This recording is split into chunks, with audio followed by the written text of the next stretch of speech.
नमस्कार, मी सौ मीनल ओक नेने, भाग 7। स्वामी सत्यानंद सरस्वती यांनी लिहिलेल्या a systematic course in the ancient tantric techniques of yoga and kriya या ग्रंथाची आपण ओळख करून घेत आहोत। आज आपण करूया शवासन।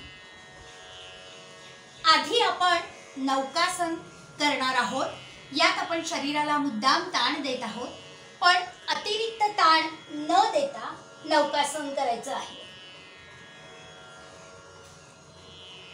आता आपण शवासन करूया। पायरी 1 कम्फर्टेबल पोझिशन, पायरी 2 शरीराचे संपूर्ण शिथिलीकरण, पायरी 3 हेवीनेस। यामध्ये आपलं संपूर्ण शरीर हे अत्यंत जड झालेलं आहे अशी कल्पना करूया।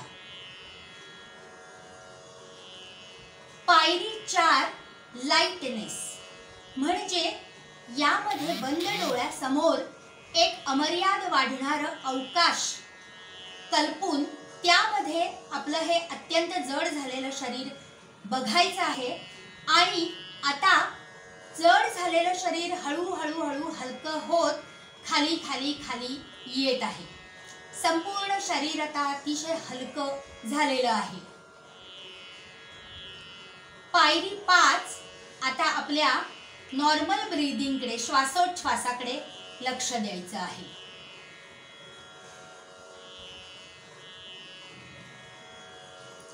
आता आपण हळूहळू उठून बसू शकतो। दिलेल्या सूचना तंतोतंत पाळून कधीही शारीरिक आणि मानसिक विश्रांतीसाठी आपण हे शवासन करू शकतो। पुढील भागात भेटूया काही नवीन व्यायाम प्रकारांबरोबर। तोपर्यंत नमस्कार, धन्यवाद, हरि ओम तत्सत।